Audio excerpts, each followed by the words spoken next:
Today's proclamation of the Word of God is in the Epistle of Paul the Apostle to the Galatians, chapter 3.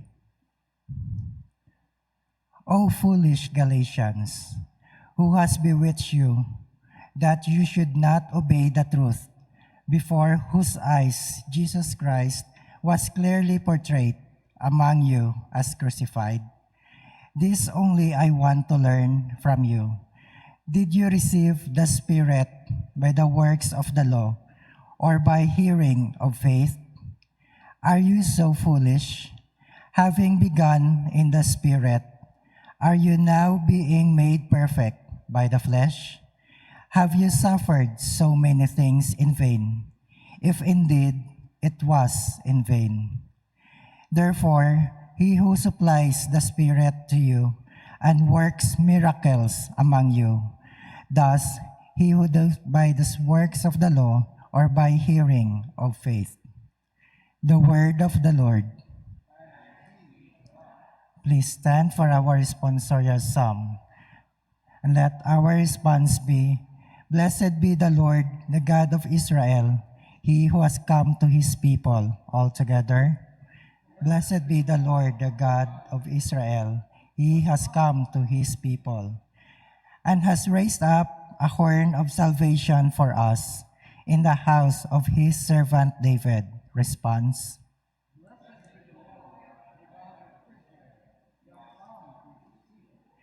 As he spoke by the mouth of his holy prophets, that we should be saved from our enemies and from the hand of all who hate us. Response.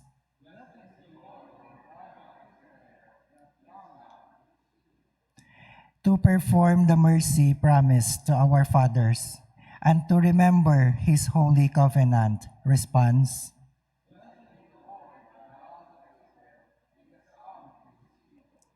The oath which he swore to our father Abraham, to grant us that we, being delivered from the hand of our enemies, might serve him without fear, in holiness and righteousness, before him all the days of our life. Response.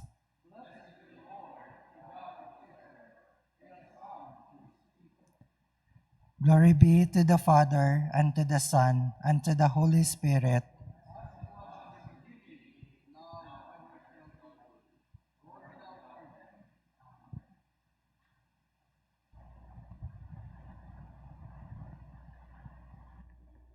The Holy Gospel of our Lord Jesus Christ according to St. Luke chapter 11. Glory to you, Lord Jesus Christ.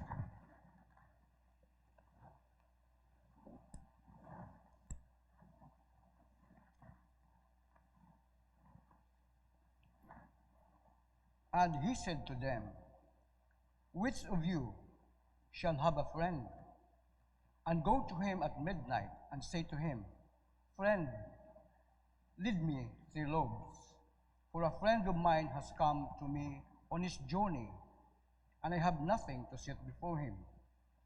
And he will answer from within and say, Do not trouble me, the door is now shut, and my children are with me in bed. I cannot rise and give to you. I say to you, though he will not rise and give to him because he is his friend, yet because of his persistence, he will rise and give him as many as he needs. So I say to you, ask and it will be given to you. Seek and you will find. Knock and it will be opened to you. For everyone who asks receives, and he who seeks finds, and to him who knocks it will be opened. If a son asks for bread from any father among you, will he give him a stone? Or if he asks for a fish, will he give him a serpent instead of fish? Or if he asks for an egg, will he offer him a scorpion? If you then, being evil, know how to give good gifts to your children, how much more will your heavenly Father give the Holy Spirit to those who ask him? The Gospel of the Lord. You may be seated. And good morning. Today is the 10th day of October. We are in 28th day or in 7th day of Sunday in the season of ordinary time. And it's good that we are experiencing so many things, and sometimes we can relate ourselves to what is happening in the story of the Holy Bible. And today, kahapon naging basa, pero unang parte karag, it talks about our Lord Jesus teaching us how to pray. Pero mga disipulo ay obserbahan imaw na he has that time, quality time to pray. And because sakita imaw anang mga disipulo, nangunta naman mga disipulo, Lord, teach us how to pray.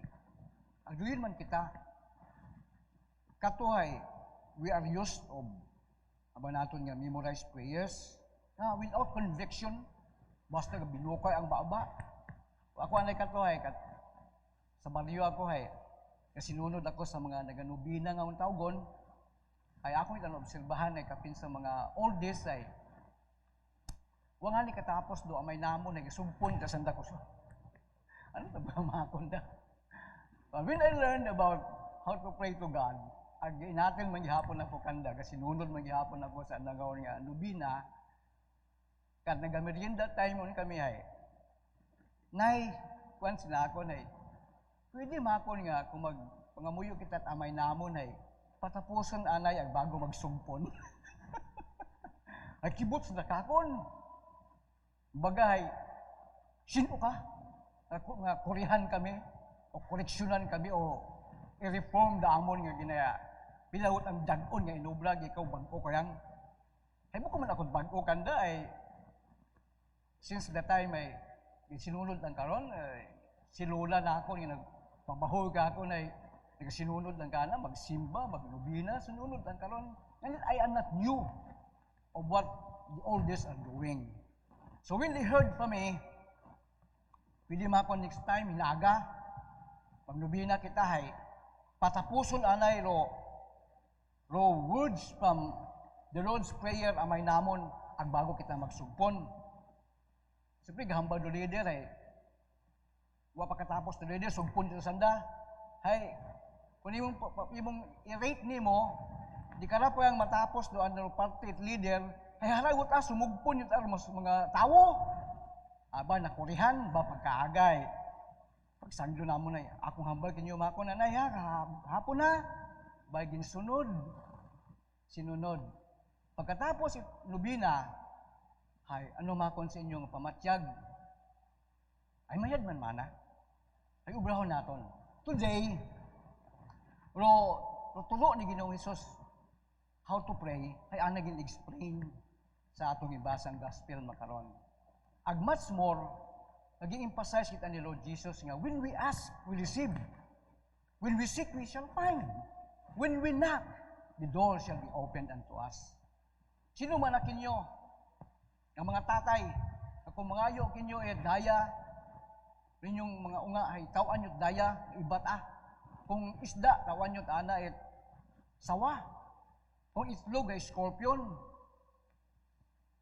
Ay kung kamo nga ni manang mga mag-aawat ng mga tao ay kantigo magtao mayad nga butang sa inyong mga unga. Ay kapinggid mana sa inyong langit nun nga ama. Nagapangayo ka na ay dinagtao ng Espiritu Santo. Hamat na sumpon ng Espiritu Santo. You see? Because God can teach us so many things. But then, without the help of the Holy Spirit, we cannot have that understanding.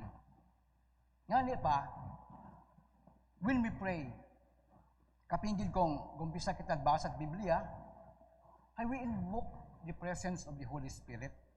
Agud matulaan na kita. Ako ka to. Hambal ko nga ni, maka-explain ako sa libro nga ginabasa ko, pero Biblia, di takon. Diyan tigo. Later on, as Pastor Dick, Father Dick, Bishop Ricardo is telling us how to have an idea about praying. Hey, nakantigo man kita. Is really our prayer have been answered by God? May unang instant, may unang buhay, may unang mga pilang dagon. But it doesn't mean that God does not answer our prayers. He will always have that desire to answer our prayer when we do it properly. When we do it properly. Ay ano kita proper nga pagpangabu, ay pagpangamuyo, ay we have this guide, ask, seek, knock. Kung may atong pangalan kato nga previous teaching natong nabaton nga acronym nga ACTS, ACTS, ang naghahambal nga adoration, confession, thanksgiving, supplication. And these three, na ginahambal ko nga lang, ask and you shall find, ask and you shall receive, seek and you shall find, knock and the door shall be opened. This is now the supplication part. We know what the ends, what we will end kung magpangamuyo kita. We end this in the name of our Lord Jesus Christ. Amen. In the name of Jesus, there is power and there is authority. Yan ay masadya ka ato nga gintulan ta kita. Not just previous years of our lives nga paskakon gisinunod ako sa mga magulang. Goyod ako pirmi ni Lola. Hey, when I've learned, naging correct ko sanda. Ag nagantigo. One time nga ni ay katabon again ako, ging pa-share man ako sa ermita, sa baryo, ay ako abi nag-assist kay Father Blas Briones, nga taga-ibahay nga pari at Roman Catholic. Ay amigo kami, ay what ga volunteer nga kung sino ka nag-service ay may motor ako, makon padre ay ako kimo ma-volunteer, sugang hatod. Ang nag-amigo kami, ay one time ay gintukso ako. Mana brother Henry, ay gainiba ka mana sa pare. Ay what have you learned? Was nakasayod, gain natin magali ako sa Army of the Lord. Bible study. Ay, nag-share ako. Ang akong gin-share is about heaven. Akong gin-share about heaven. Kung sino gahari sa langit, ay wagit ama kung ibang gahari sa langit. Kundi Diyos Ama and the only Son, Jesus Christ our Lord, sitting at the right hand of the Father. Ay nagpangangat ang mga magulang, ay nagantigod, nagali ako. Was nagkasayod, while serving priest from the Roman Catholic, I was also attending the Army of the Lord, Bible study. By that, ay, di more nga nag-close kami ko pare, at until nga nagpa-abroad imaw, kaya na ito nga, may anang community sa lipat ako ko lugar, basta anang simbahan is St. Ambrose Church sa Amerika. Ag every time magbakasyon imaw ay, nagatawag imaw ka ako ka nagasugang sa airport. Imagine when he knew nga na-ordain ako, deacon, pare, una na mong kita ay, after my ordination ay, di ko congratulate na ako. Kung baga, sa nanay, wag man manarit sa adto, sa ibang direksyon da ako niya pag-iba kimo. Nagpasalamat man ako sa Diyos, naging batong mo rong responsibilidad. Amo ka na, Padre, salamat man sa imong mga prayers kakon, at sa imong pagtulo, na napuslan na akon sa akon nga lang pagbago. Pagbago ron ay, iba mat ako kato, iba man ako makaroon. Ganyan masadya nga, our Lord Jesus Christ is teaching us how to pray. And when we receive from Him, di pamaagi kung paano magpangamuyo ay, di natin pagdugaon sa atong pagpangabuhi. Amaw ko nga kahapon while I was at home, and I'm reflecting about the teaching of the Lord Jesus Christ in prayer hamba nakon, when we ask God to teach us how to pray, He expects from us to be prayerful and consuming with Him always in prayer, as in acts, adoration, confession, thanksgiving, and supplication. That's more we can do, because that's God's way, how to enter into the realm of His heavenly kingdom. Without that, it can't be. Without His way, it can't be. Ana ramang pamaagi kung pwede. Amen? This time.